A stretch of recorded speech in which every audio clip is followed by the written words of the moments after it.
There's a lot of brushes and rollers.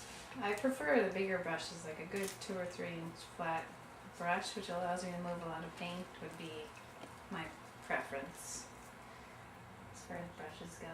But I really like acrylic paint because you can wash up with soap and water and no chemicals, and that's really my preference as far as paint and brushes go.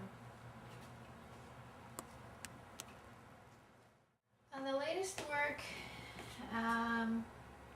involves figures, just outlines of figures. Started with just female figures, and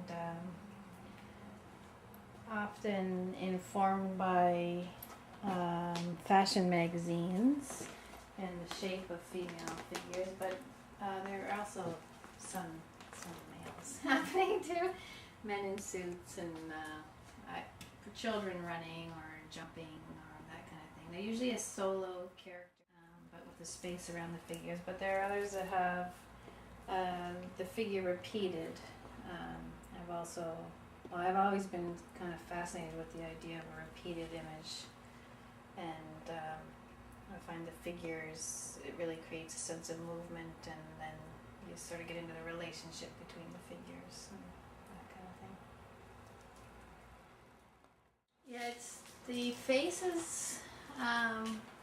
It started a few years ago. I started using my own face and did many self-portraits, and then I used the faces of my children and baby photos and things like that, but using stencils, which really get rid of all the detail that would really that you sort of associate with a particular person, so they were kind of more anonymous. And then I started thinking more about artists and their faces and just their lives, their families, their biographies. I was reading a lot about various artists, so I started using faces of famous artists and sort of the iconic artists, and used them a lot. And then that's when I sort of shifted back to this more anonymous idea of a figure and how they relate to their landscape and different relationships between people. As these flowers, overhanging flowers over this sort of picture plane, although I do like the image to go off all the sides, but it also has gone through transformations. There's different landscapes, so there's been different figures, there's this sort of water, the trees, the rainbow, everything is sort of in my head. I'm going with the idea of a paradise and how will the figure relate to the paradise and sort of the paradox of paradise. So it may completely change again before it's done, but right now I guess I'm excited to see where this one will go next. I don't usually start with an idea. I just let colors and shapes sort of move me in the direction that I want to go in. I read a lot of books about the lives of artists and history of art.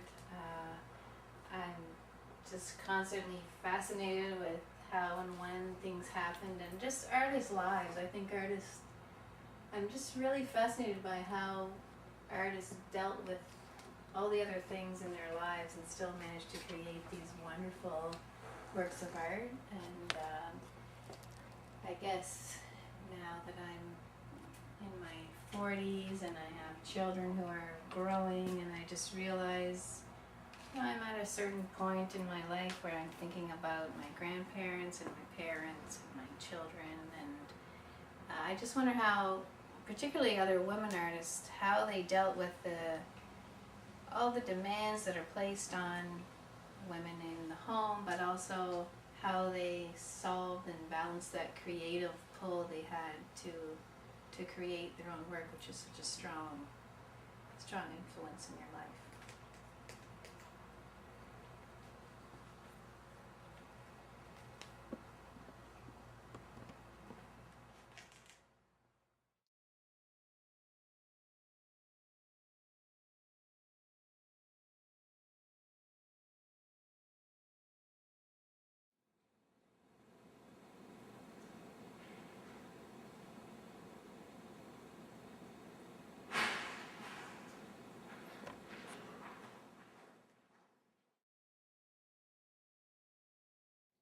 This particular painting, I love the intense yellows and the intense purples, and they're obviously they play together, and my work is really all about relationships of color first and foremost.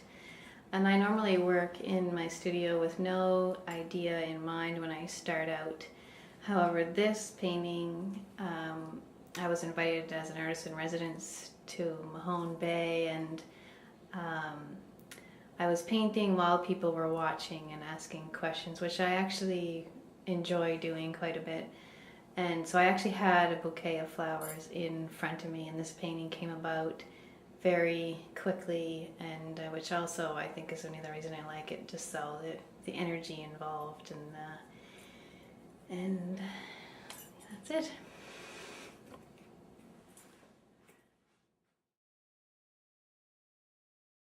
This is probably what people would associate with my paintings if they're thinking about my work in particular. All the various colors of the flowers, the wide brush strokes, and just the lively color. I'm really interested in color and movement and shape and form, and this painting sort of says all of that.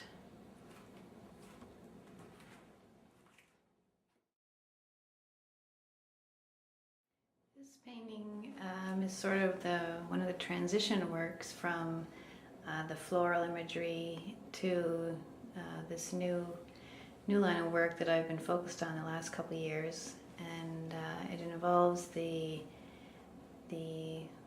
floral shape repeated in the background with many colors, but it becomes just an all-over pattern and less about the shape itself and about the layers and the textures that start to happen, and then you sort of wonder where or what it is, and then there's the introduction of the stenciled figure, which in this case is a man who looks like he's about to punch, but it really just the figures in relation to their environments.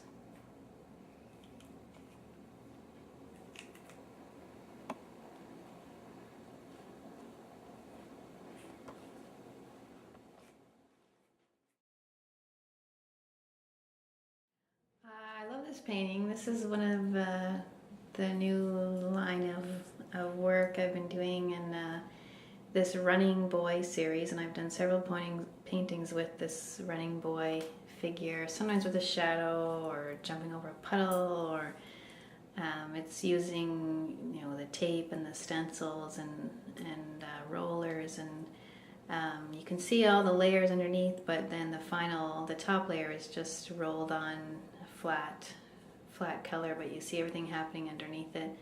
And to me it's a very anonymous kind of a figure running, but I've been surprised by people who have had very strong feelings to it because the figure reminded them of their son and just that endless energy you have as a child.